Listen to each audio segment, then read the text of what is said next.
यह कहानी है प्रभु श्री कृष्ण भक्त कम्माबाई की। राजस्थान में नागौर जिले के कालवा गांव में जीवन राम नाम की किशोरी का कोई खुशी का ठिकाना न रहा जब उनके घर में एक कन्या ने जन्म लिया। मेरी कर्मा मेरी बेटी, आज से मैं तुम्हें कर्मा बाई कहकर बुलाऊंगा। जीवन राम भगवान कृष्ण के परम भक्त थे। उनके घर में भगवान श्री कृष्ण का एक मंदिर था। जीवन राम भगवान कृष्ण को भोग लगाए बगैर कुछ नहीं खाते थे। पहले वह भगवान को भोग लगाते, फिर वह खुद भोजन ग्रहण करते थे। यह उनका नियम था। कमलाबाई जब थोड़ी बड़ी हुई तो एक दिन, पिताजी, आप हमेशा भगवान को भोजन खिलाने के बाद ही भोजन करते हो। हाँ बेटी कर्मा, जब भगवान भोजन ग्रहण कर लेते हैं उसके पश्चात ही मैं भोजन ग्रहण करता हूँ। पिता से यह सब देखते सीखते कमलाबाई का बचपन बीत रहा था। कुछ वर्षों बाद एक दिन, बेटा कर्मा, मैं कुछ दिनों के लिए तीर्थ यात्रा पर जा रहा हूँ। जी पिताजी, बताइए मुझे क्या करना है। बेटी कर्मा, मेरे जाने के बाद तू भगवान का विधि विधान से पूजा करना और उनके भोग लगा देने के बाद तू ग्रहण करना, और जैसे मैं पूजा करता हूँ वैसे ही तू करना, और घर का भी ध्यान रखना। ठीक है पिताजी, मैं भोग लगाने के बाद ही भोजन ग्रहण करूंगी। आप निश्चित होकर जाइए। कम्मा के पिता कम्मा को घर का जिम्मा और पूजा पाठ करने के लिए कहकर यात्रा पर चले जाते हैं। अगले दिन कम्मा सुबह उठती हैं और नहा धोकर खाना बनाती हैं। अब उम्र कम होने के कारण उसे केवल खिचड़ी ही बनानी आती थी। अब वह खिचड़ी बनाती हैं। लो भगवान, तैयार हो गई आपकी खिचड़ी की थाली। आपको जब भी भूख लगे खा लेना। मैं यह थाली यहाँ रखकर घर के काम करने जा रही हूँ। कमलाबाई खिचड़ी की थाली रखकर घर का काम करने के लिए चली जाती है। वो एक दो बार आकर देखती है। उसे लगा कि शायद भगवान को भी भूख नहीं लगी होगी। पता नहीं भगवान खिचड़ी क्यों नहीं खा रहे हैं। मुझे लगता है कि इसमें घी कम है। मैं इसमें थोड़ा और घी डाल देती हूँ। ये लो भगवान, मैंने और घी डाल दिया। अब तो आप खा लो। पिताजी आपके भोजन की तैयारी सौंपकर तीर्थ यात्रा पर चले गए हैं। अब तो कुछ दिन बाद आएंगे। जब तक आप मेरे हाथ का बना भोजन खा लीजिए। खा लो भगवान, खा लो। जब तक आप भोजन नहीं करोगे मैं भी नहीं करूँगी। कमलाबाई भूखी प्यासी भगवान से नाराज होकर उनके सामने ही बैठी रही। दोपहर से शाम हो गई। कमलाबाई वही भूखी बैठी रही। भगवान श्री कृष्ण ने जब देखा कमलाबाई अपनी जिद पर अड़ी है, मूर्ति में से आवाज आई, कर्मा बाई, ओ कर्मा बाई, तूने यह पर्दा तो किया ही नहीं। पर्दा करो तभी तो मैं भोजन करूँगा।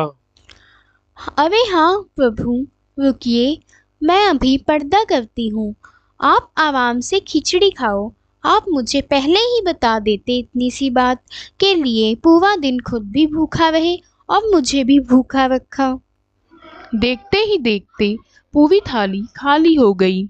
भगवान श्री कृष्ण के भोजन के बाद ही कम्मा ने भोजन किया। अब रोज कमलाबाई उठकर भोज बनाती और पर्दा करके भगवान के पास बैठ जाती। थोड़ी देर बाद पूरी थाली खाली हो जाती। मुझे लगता है कि प्रभु को सुबह जल्दी भूख लग जाती है। कल से सुबह जल्दी उठकर पहले भोजन ही बनाऊंगी। उसके बाद स्नान वगैरह करूंगी और घर का काम भी बाद में करूंगी। अब तो कम्मा की बनाई खिचड़ी भगवान बहुत चाव से खाते थे। एक दिन कम्मा के पिता तीर्थ यात्रा से वापस आ जाते हैं। कर्मा बेटी, कैसी है तू? मैं तो ठीक हूँ पिताजी। आपके पीछे एक दिन भगवान ने भोजन ग्रहण करने में बहुत नखरे किए। फिर शाम को जाकर खिचड़ी खाई और उनको मेरी बनाई खिचड़ी इतनी पसंद आई। अब तो वह सुबह सुबह ही भोजन ग्रहण कर लेते हैं। हे कृष्ण मुरारी, आपकी लीला कौन जाने प्रभु। मेरी सारी उम्र निकल गई आपको ढूंढते ढूंढते, और आप तो मेरे घर में ही विराजमान हो। धन्य है प्रभु, आपकी लीला अपरंपार है। बेटी कर्मा, तुम जैसी बेटी पाकर मैं धन्य हो गया। अब से तू ही भगवान को भोग लगाना, और वो तुम्हारी बनाई हुई खिचड़ी बड़े चाव से खाते हैं। यह सब सुनकर कम्माबाई बहुत खुश होती है। अब तो कम्माबाई वो सुबह जल्दी उठकर भगवान को भोजन लगाती और बाद में सारे काम करती थी। कुछ समय बाद उसके पिता का स्वर्गवास हो गया। कम्माबाई घर में अकेली रहती तो उसका मन नहीं लगता था। अब वह भगवान को लेकर अलग अलग यात्रा पर चली गई और भारत में अलग अलग तीर्थ स्थल के दर्शन करने के बाद अंत में वो जगन्नाथ मंदिर में पहुंची। बस अब यही रहकर भगवान जगन्नाथ की सेवा करूंगी। माँ, कुछ खाने को मिलेगा? बहुत जोर से भूख लगी है मुझे। हाँ हाँ, आज बेटा यहाँ बैठ। मैंने अभी अभी भगवान को खिचड़ी का भोग लगाया है, ले तू भी खा ले। पसंद आई खिचड़ी तो और दूं? बस माँ, पूरा पेट भर गया, आनंद आ गया तुम्हारे हाथ की बनी खिचड़ी खाकर। क्या मैं कल से रोज खिचड़ी खाने आ सकता हूँ? कल ही क्यों बेटा, तू मेरे साथ रोज खिचड़ी खाने आ जाना। कम्माबाई की उस कुटिया में स्वयं बालक के रूप में भगवान जगन्नाथ खिचड़ी खाने के लिए पहुंचे थे। अब रोजाना कम्माबाई भगवान को भोग लगाती और थोड़ी देर बाद वो बालक को भी खिचड़ी खाने आ जाता था। एक दिन कर्माबाई, भगवान को बिना स्नान किए भोग लगाना अच्छी बात नहीं। तुम रोजाना पहले स्नान किया करो और विधि विधान से ही भगवान कृष्ण जी को भोग लगाया करो। ठीक है बाबा, अब मैं स्नान करके ही भोजन बनाऊंगी। साधु की बात का मान रख के अगले दिन कम्मा स्नान के बाद ही भोग तैयार करती। इस कार्य में उसे बहुत देर हो जाती थी, पर वह बालक तो अपने समय पर ही खिचड़ी खाने आ जाता था। माँ, खिचड़ी दो ना, जल्दी कर माँ, जल्दी कर माँ। ऐसे ही इनका नाम कम्माबाई पड़ा। अब तो बालक रूपी जगन्नाथ भगवान जल्दी जल्दी खाना खाकर बिना हाथ मुंह साफ किए चले जाते थे। उन्हीं दिनों मंदिर के पुजारी, जो काफी दिनों से मंदिर में पूजा कर रहे थे, यह भगवान जगन्नाथ के मुख पर खिचड़ी कैसे? मंदिर में तो काफी दिनों से खिचड़ी का भोग लगा ही नहीं, फिर ये भगवान के मुख पर खिचड़ी कैसे लगी? हे प्रभु, ये कैसी लीला है आपकी? भगवान जगन्नाथ पुजारी के सपने में आते हैं और कहते हैं, मेरी भक्त कर्माबाई जो जगन्नाथपुरी में रहती है, वो मेरे लिए प्रेम भाव से सुबह उठकर बाजरे की खिचड़ी का भोग लगाती है। मैं रोज सुबह सुबह जल्दी उठकर कर्माबाई की खिचड़ी खाने जाता हूँ और मुझे कर्माबाई के हाथ की खिचड़ी बहुत पसंद है। पर एक साधु ने उसे के पास आकर स्नान ध्यान पूजा करने के बाद विधि विधान से ही भोग लगाने के लिए कहा। अब कर्माबाई पर एक साधु ने उसके पास आकर स्नान और पूजा के बाद विधि विधान से ही भोजन बनाने के लिए कहा। अब कर्माबाई पूजा के बाद भोग लगाकर मुझे खिचड़ी देती है।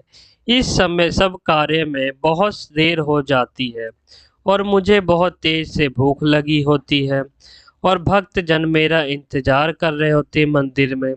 इसीलिए मैं जल्दी जल्दी खिचड़ी खाकर मेरे बिना मुंह हाथ धोए साफ किए ही वापस लौट आता हूँ।